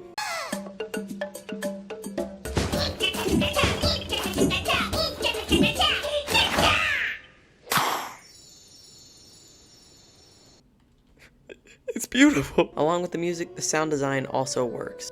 Each hit, footstep, and action have a beautiful sound effect to it. Snorts of the Bokalms as you fight them make you want to hit them in their big dumb faces. And the beautiful wind, the beautiful sound of each kind of terrain you walk on makes for such a satisfying gaming experience as you feel immersed in the world. You feel like you are Link. You are no longer a man sitting in your bed playing Nintendo games. Every aspect, this isn't even just technical, this is gameplay, story, everything just comes together and makes the most beautiful elements ever with everything in this world. One of my favorite YouTubers ever, DougDoug, and when he was making top 10 games at the 2010s video, because everyone did that in 2020, he made this excellent segment about Breath of the Wild. And I'm gonna play that right now because everything goes the same for Tears of the Kingdom, and I don't think I can express it as well as he does, and I also just kind of suck at all this. When I play any game or I watch any content, when I do anything, no matter how much I like it, my brain is sitting there analyzing the pros and the cons. Just these little unconscious judgments, it's how your brain works, and thinking about how this product fits into adult Doug's life. That doesn't happen with Breath of the Wild. Instead, this game makes me feel like the critic from Ratatouille. I take a bite of this game and I am fully transported into Hyrule. I'm no longer the critic at the table judging the food, I'm just Link. I am in Hyrule. Beautiful sounds, all add up together, and the abilities like recall, oh man, it makes me sexually excited every time I just hear all this. Each animation is so smooth, everything is amazing. The environments, the particle effects flowing around as you enter truly spooky atmospheres, as you are this beautiful landscape, as you just exist. There are only like 3 games ever. I think I could just open up and walk around and be happy, and I think this is one of those few games. Sorry this section was so short, I obviously don't know what I'm talking about. I kind of just like busted all over like saying blah blah blah. I'm like, oh my god, the animations and the party and everything, it was so pretty. I again am not the most qualified person to talk about this, you know, there's not a lot I can say or write about in this little script as I am a dumb child, but I think every technical aspect about this game that I can admire is beyond perfect. And even though they're not the best people, I love how much detail and care Nintendo puts into every single game they make. Well, we are here at the end. I'm very glad I got to talk about one of my favorite games ever, and a game that is easily a Game of the Year winner. I mean, there's no challenge. We'll have to see about other games like Spider-Man 2, but I think this game pretty much has it in the bag. Sorry this review came out almost like 2 months after this game, but again, I really truly did just want to experience this game and everything it had to come with it. And if we're unapologizing, I want to apologize. I want to know, I am terrible at writing scripts. If you want to know why I blabber off like 20% of the time, like right now, my scripts are so dumb, like I don't proofread them. I'm like, I write them on my phone most of the time. I'll have like someone in the background. I'll write them on my phone. I'm like, alright, that's good. And I won't look over them. Like, I never even check spelling mistakes, so I'll read it.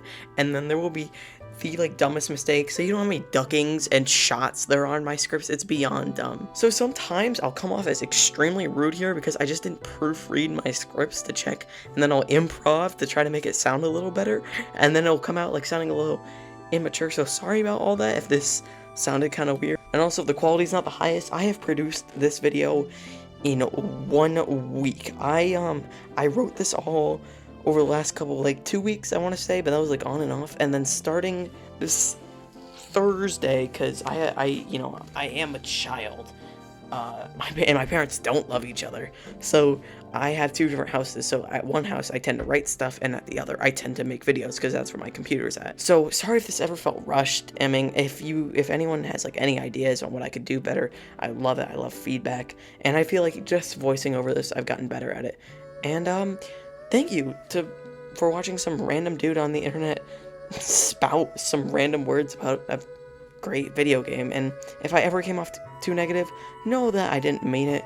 Most of the times I'm being negative in this, I still like it. It's like I'm picky. I'm like, oh, this kind of bothers me this little bit. Like when I complain that much about the Zoras, they don't bother me that much. The only things I truly don't like are what I said I didn't like, which was the whole grinding for batteries and Mucktooth Rock thingy. I just don't like that kind of stuff. But if I ever came off negative and you're like, why did he call this game perfect if he spent more time complaining? I never wanted to intend like that. These are pretty rushed, and I've got a lot going on, but yeah, I just thank you for listening to some random dude spout out anything, and thank you for watching this, my first like video essay kind of thing. But I really like talking about this kind of stuff. It's super fun, and like it lets me express about stuff I truly like. So I can't thank anyone enough. Even if like no one's watching this, I'm just so glad I got to make this, since I had so much fun. Except that I made myself like crunch work for like I've spent like 5 hours each day editing this video. It's not healthy. I really need to take more time. If you have any differing opinions, please comment them, as I am super interested to see what other people have thoughts on this game, compared to my thoughts. Just comment about anything. I would love that. That'd be really nice. And if you like this video, please tune in later, as a video revolving around Insomniac Spider-Man should be coming up soon. In my script I said it's my next video, but after the chaos of this week, I don't think I could do that. It might come out in like a month. It's probably my favorite game ever, so I'm really excited to talk about that one and Miles Morales. And Spider-Man 2 right around the corner. I thought it'd just be like a perfect time to talk about it. Also, maybe I'll make a Dishonored video, as I bought all the games for like 20 bucks on Steam right now, and I would love to make a Dishonored video, since it's a great stealth game. And don't worry, I'll spend more time on these. I spent so much crunch time here. And I should have a new mic coming in. I plan on buying a new mic soon. Because I've had the same mic, which is fine. It has decent audio quality for like 2 years. I bought it for like 30 bucks on Amazon. So I think I'll get a new mic sometime soon. And yeah, I hope to make more video essays like this. And if you want to watch them, please do. And please subscribe, as yeah, I've said like the same things like 5 times. I don't know. I'm really tired. Yeah, I've been voicing these over for like days. Oh yeah, and one final thing. Link and Zelda were definitely fucking, right? In Link's house from Breath of the Wild and Hateno Village, you can find it, and there's only one bed in there, and it's referred to as Zelda's house now, and they both have pictures up, and there's only 2 dinner plates in there. Yeah, they're definitely fucking.